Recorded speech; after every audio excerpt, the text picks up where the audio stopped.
பார்த்து வந்த மனைவி. அடிக்கடி பழக்கடைக்கு சென்ற கணவனுக்கு அங்கு பணிபுரிந்த மனைவியின் தோழி மீது ஈர்ப்பு.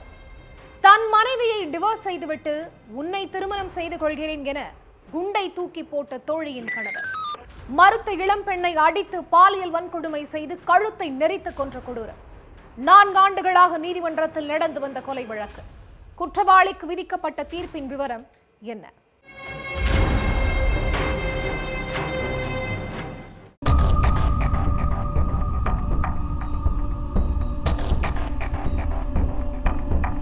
வழக்கம் போல அக்காவை பாக்குறதுக்காக வந்த தங்கச்சி வீட்டுக்குள்ள போய் பார்த்துட்டு கத்தி கூச்சல் போட்டு இருக்காங்க.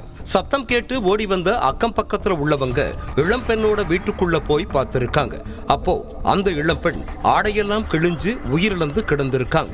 அதுக்கு பிறகு தகவல் தெரிஞ்சு அங்கு வந்த போலீசார் இளம்பெண்ணோட சடலத்தை மீட்டு போஸ்ட்மார்ட்டத்துக்காக ஹாஸ்பிட்டலுக்கு அனுப்பி வச்சுட்டு விசாரணை நடத்தியிருக்காங்க. தன்னோட அக்கா பக்கத்துல உள்ள ஒரு பழக்கடையில வேலை பார்க்கறதாகவும் அக்காவை பார்க்கறதுக்காக 2 நாளைக்கு ஒரு முறை வீட்டுக்கு வருவேன்னு சொன்ன தங்கச்சி என்ன நடந்ததுன்னே தெரியலன்னு அழுது இருக்காங்க. அதே மாதிரி அக்கம் பக்கத்துல உள்ளவங்களும் இளம்பெண் வேலைக்கு போறதால இரவு நேரத்துல தான் வீட்டுக்கே வருவாங்க. அதனால அவங்க கிட்ட சரியா பேசினது இல்லைன்னு சொல்லி இருக்காங்க. அதுக்கு பிறகு இளம்பெண் வீட்டுல இருந்து முக்கிய சாலைகள் வரைக்கும் உள்ள சிசிடிவி கேமரா பதிவுகளை ஆய்வு பண்ணிருக்காங்க. அதுல ஒரு இளைஞர் பைக்ல அரக்க பறக்க போற காட்சி பதிவாகி இருந்துச்சு. அந்த இளைஞரோட போட்டோவை இளம்பெண்ணோட தங்கச்சி கிட்ட காட்டி, இவரை தெரியுமா, இவருக்கும் உங்க அக்காவுக்கும் ஏதாவது சம்பந்தம் இருக்கான்னு கேட்டப்போ தன்னோட அக்கா கூட வேலை பார்க்கிற ஒரு பொண்ணோட கணவர் தான் இந்த இளைஞர்னு சொல்லி இருக்காங்க.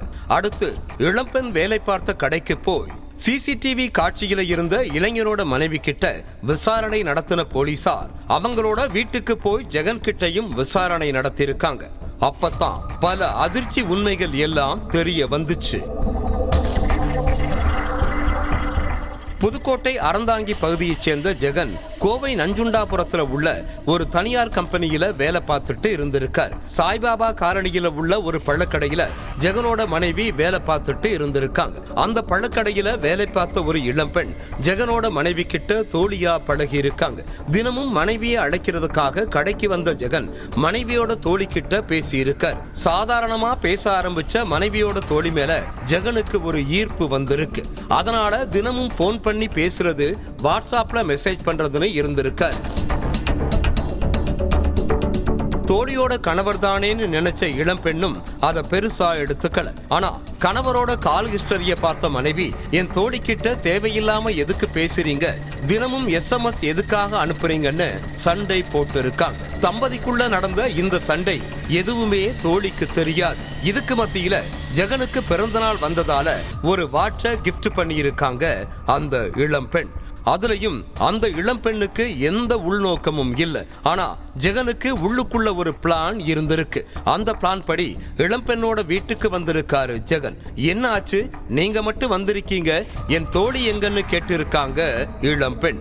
அப்போ நான் அவளை டிவோர்ஸ் பண்ணிடுறேன், எனக்கு உன்னைத்தான் பிடிச்சிருக்கு, நாம 2 பேரும் கல்யாணம் பண்ணிக்கலான்னு குண்டை தூக்கி போட்டு இருக்காரு ஜெகன். அவரோட இந்த பேச்ச எதிர்பார்க்காத இளம்பெண், என்ன பேசுறீங்க, உங்க மேல எனக்கு எந்த விருப்பமும் இல்ல, என் தோழியோட போய் வாடுற வழிய பாருங்கன்னு சொல்லி இருக்காங்க இளம்பெண். ஆனா அத காதுல வாங்காத ஜெகன் அந்த இளம்பெண்ணை கட்டாயப்படுத்தி இருக்கார். அதனால கடுப்பான அந்த இளம்பெண், வீட்டை விட்டு வெளியே போங்க, இல்லனா போலீஸ்ல கம்ப்ளைண்ட் பண்ணிருவேன்னு சொல்லி இருக்காங்க. அப்போ ஆத்திரமடைஞ்ச ஜெகன் இளம்பெண்ணை அடிச்சு பாலியல் வன்கொடுமை பண்ணிட்டு கழுத்தை நெரிச்சு கொலை பண்ணி இருக்காரு. அடுத்து சடலத்தை அப்படியே போட்டுட்டு பைக்ல அங்கிருந்து தப்பி ஓடிட்டார். இந்த சம்பவம் நடந்த அரை மணி நேரத்துல தன்னோட அக்காவை பாக்குறதுக்காக தங்கச்சி வீட்டுக்கு வந்திருக்காங்க. அதுக்கு பிறகுதான் போலீஸ் வந்து சிசிடிவி காட்சி பதிவுகளை எல்லாமே ஆய்வு பண்ணி ஜெகன் கிட்ட விசாரணை நடத்தி இருக்காங்க. நடந்த எல்லாத்தையும் அவரே ஒத்துக்கிட்டார். இந்த சம்பவம் நடந்தது 2021. இது சம்பந்தமான வழக்கு 4 வருஷமா கோவை அனைத்து மகளிர் நீதிமன்றத்துல நடந்துட்டு இருந்தது. இப்போ குற்றவாளி ஜெகனுக்கு ஆயுள் தண்டனை வழங்கி நீதிபதி உத்தரவிட்டிருக்கார்.